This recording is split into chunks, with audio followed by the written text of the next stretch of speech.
Opa, você chegou bem na hora boa, na hora da refeição. Olá, seja bem-vindo, aqui nós estudamos a Bíblia.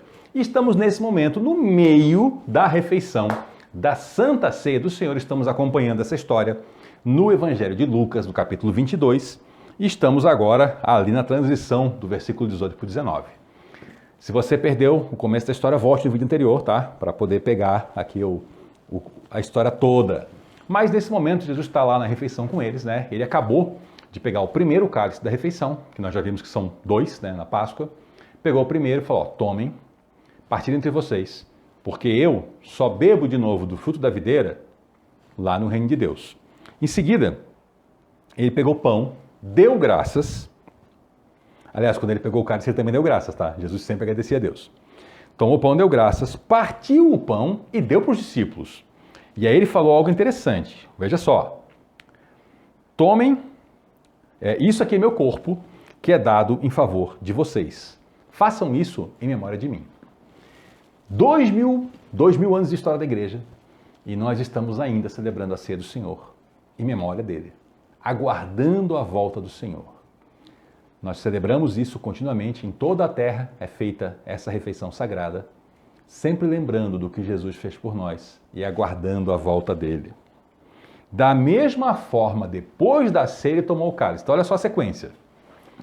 Primeiro, durante a refeição, ele pegou o cálice, disse assim, ó, bebam vocês desse cálice. Deu graças, entregou, bebam, partilhem uns com os outros, porque eu não vou beber de novo o fruto da videira, a não ser no reino de Deus.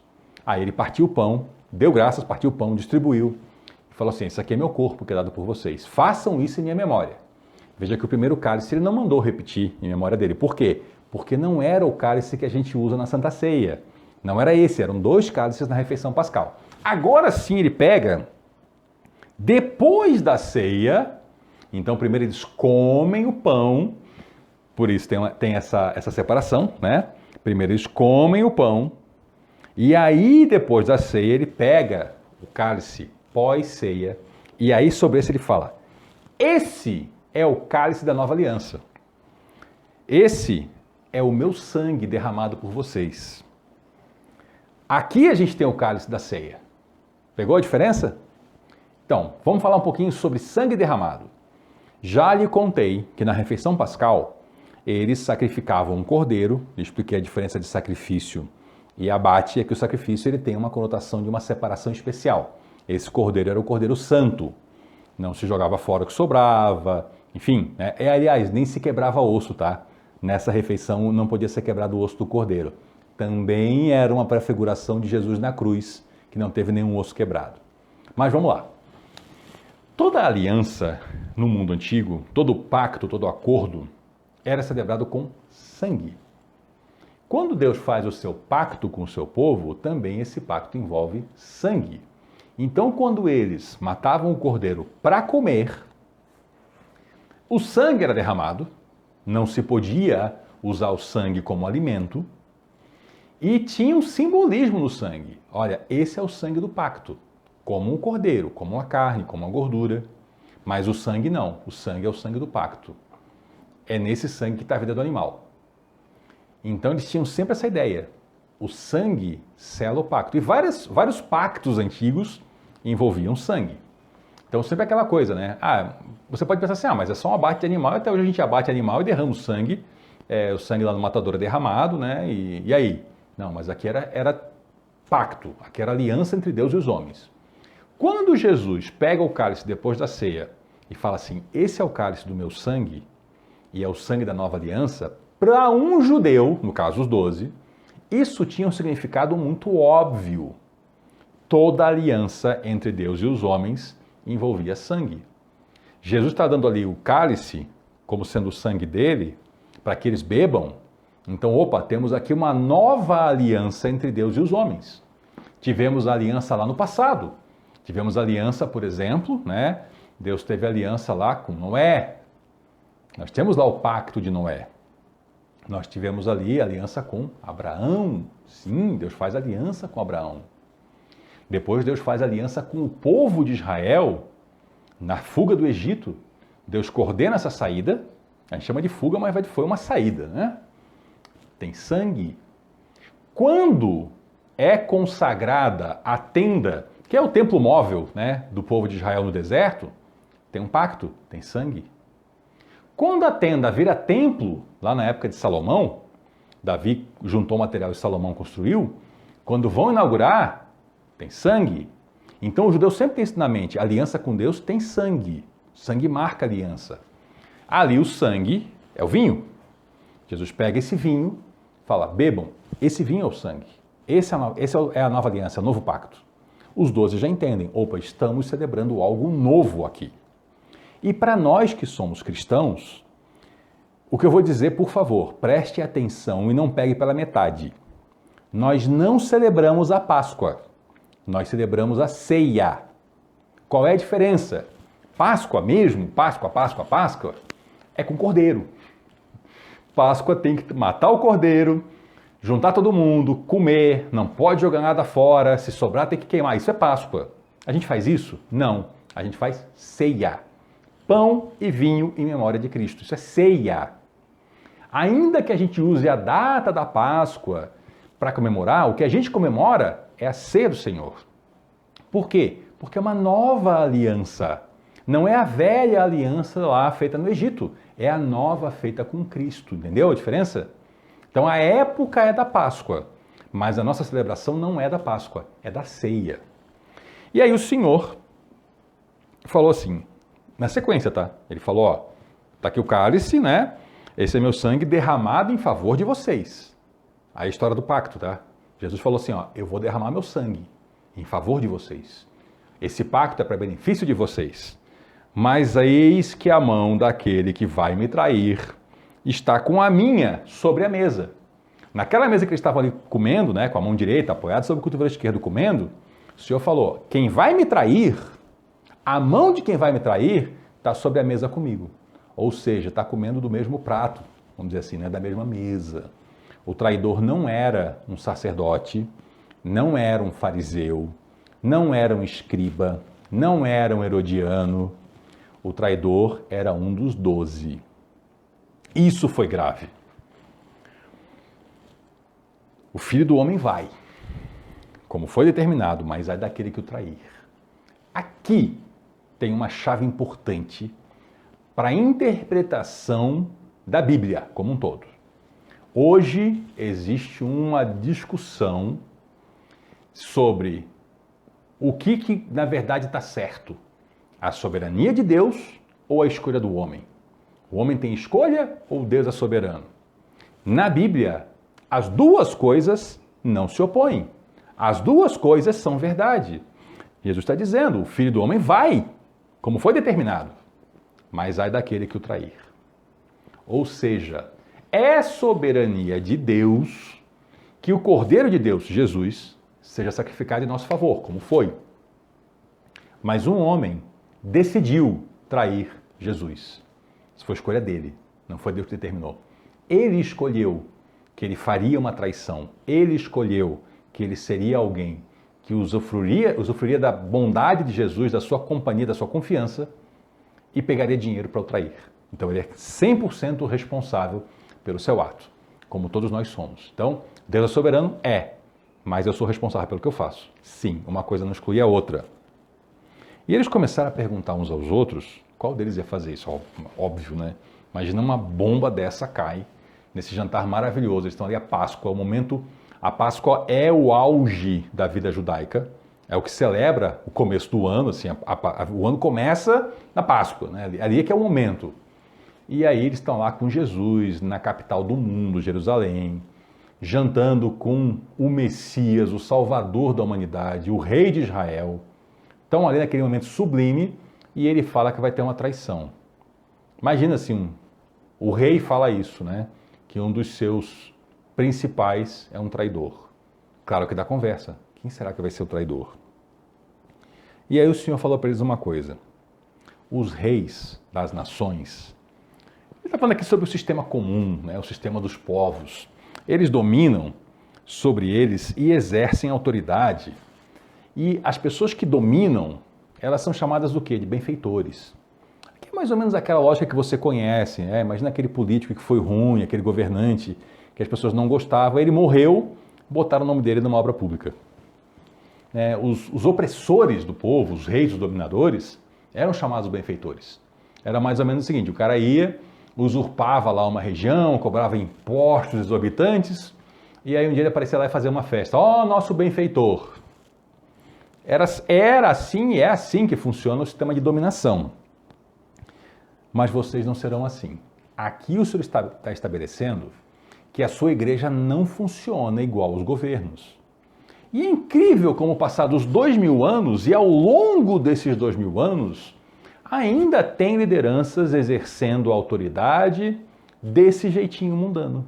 Como se fosse um rei opressor, fazendo às vezes até assim algumas tramóias pelo poder e exercendo ali a tirania. É tão comum a gente ver líderes religiosos em qualquer religião, tá? Isso não é exclusivo do cristianismo, mas é uma tristeza que haja ainda dentro do cristianismo, nós que temos a Bíblia, que ainda existam líderes opressores que desprezem esse ensino de Jesus. Olha aqui, vou ler de novo. Os reis das nações dominam sobre elas e os que exercem autoridade sobre elas são chamados benfeitores. Mas vocês não serão assim. Nós não devemos ser assim. Esse não é o nosso jeito. Ao contrário, o maior entre vocês deverá ser como o menor, e aquele que governa como o que serve. Ele está dizendo que a ordem no reino é outra. Pois quem é maior? Quem está na mesa ou quem que serve? Não é o que está à mesa? A lógica ali da refeição, né? Ele está falando, olha, você quer ser grande no reino? Sirva. Aí ele vai dar uma quebrada neles. Quem é o maioral numa refeição? É o que está sentado ou quem está servindo? É o que está sentado, né? Aí você pensa, então ser o maioral é ser servido. E ele fala, mas eu estou entre vocês como quem serve. Ora, se ele que é o rei da glória veio para servir, como é que seremos nós? Está entendendo como ele quebrou a lógica? Ele falou, o maioral, né, que é mais importante, é quem está sendo servido. Eu estou sendo servido, mas eu estou aqui servindo vocês. Inclusive nos serviu com o próprio sangue. E não só isso. Jesus lavou os pés dos discípulos, Jesus cuidou de pessoas doentes, Jesus deu atenção para a criança, ele realmente serviu. Então ele mostra com a sua vida o modelo. Aliás, o ensino cristão maravilhoso é aquele ensino da coerência, né? As palavras, elas anunciam o que se vive. E aí, as ações práticas não são possíveis de refutar, porque são a realidade da vida, né? Então o Senhor Jesus fez isso, ele nos serviu. Vocês são os que têm permanecido ao meu lado durante as minhas tentações. Aqui tem traduções que falam tentações, algumas falam provações. O caso é que a palavra indica aqui o período de tribulação de Jesus, as dificuldades que ele passou. Tanto as tentações, ele foi tentado, nós já lemos isso, né? Satanás o tentou, e ele foi também afrontado, ele sofreu várias dificuldades, e aquele grupo ali permaneceu com ele. Muita gente foi embora. Nós estudamos juntos em João, né? Teve um episódio que a pessoa falou, esse discurso é muito duro. E discípulos abandonaram ele. Então a gente sabe que esse grupo aqui realmente é aquele núcleo que ficou. Eu designo a vocês um reino, assim como o Pai o designou a mim. Então ele está dizendo, olha, vocês estão aqui comigo, eu vou passar para vocês um reino como eu recebi do meu Pai, para que vocês possam comer e beber a minha mesa no meu reino. Os apóstolos têm posição diferenciada na igreja? Sim, está aqui escrito isso. E sentar-se em tronos e julgar as 12 tribos de Israel. Esse julgar aqui, cuidado, não é o nosso julgar, tá? Na cultura deles, quando fala julgar, significa governar. Não é que no dia do julgamento, quem vai exercer o julgamento sobre Israel serão os apóstolos. Não é isso. O que o Senhor está dizendo é que quando a criação for restabelecida em sua integridade, após o fim da história e o começo da eternidade, os apóstolos serão governantes. É isso que ele está dizendo. Porque a palavra governar, depende da cultura, ela muda. Aqui é julgar. Nós temos inclusive o livro dos juízes, lá atrás, que dirigiam o povo de Israel. Tem algumas culturas que quem governa é quem legisla. Então tem culturas que eles falam na sua língua, né? Ah, quem é aquele que legisla sobre essa terra? É aquele que governa. Nós é que temos hoje essa ideia porque é muito recente na história humana, e nós vivemos isso, né? Essa ideia de separação dos poderes, né? Entre legislar, julgar e governar. Mas historicamente não era assim. Então, julgar as tribos de Israel quer dizer governar. E ele vira para Simão e fala, Simão é Pedro, tá? Simão Pedro.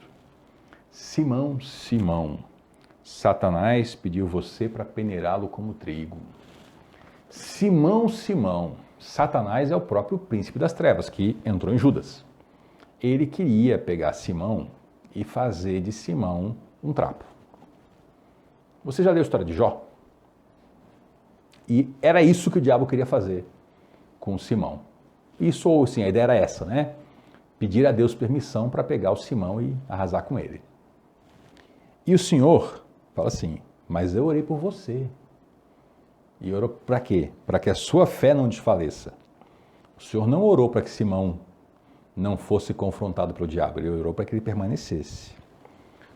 Na vida, nós temos momentos que parece que o próprio diabo está nos confrontando. E às vezes é. Mas o Senhor Jesus, ele ora para que nós não percamos a fé.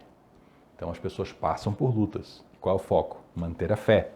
Foi essa a oração de Jesus por Simão. Não foi assim, não, eu orei para que Satanás não se aproximasse de ti. Não, não. Eu orei para que você permanecesse na fé, não desfalecesse.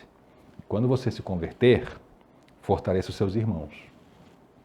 Deve ser duro. Eu sempre leio esse texto, eu penso isso. Deve ser uma dureza para o Simão Pedro, né? 3 anos e meio caminhando com Jesus.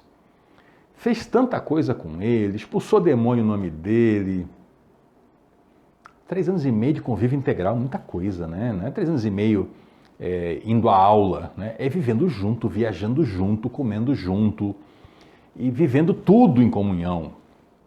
E aí o Senhor fala assim, quando tu te converter, imagina você estar aí alguns anos na igreja e alguém fala assim, olha, quando você se converter, você fala, o que você quer dizer com isso?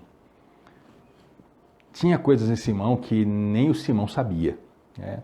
O Senhor está falando ainda que Simão, a sua mudança de direção vai chegar ainda. Porque converter é isso, tá? Converter não é aderir a uma religião. Se você pega a ideia da palavra, o que é conversão? É mudança de direção. Então o Senhor está falando, Simão, quando você mudar de direção, quando você mudar, quer dizer, não mudou ainda, né? Quando você mudar de direção, fortaleça seus irmãos, Simão. Vai chegar uma hora que você... Olha só, Simão, o diabo pediu Simão para pegar ele como se fosse trigo. O que seria andar o trigo? É separar o trigo na peneira, tá? Para separar o que é trigo do que é outras coisas que vêm junto na hora de colher, na hora de juntar.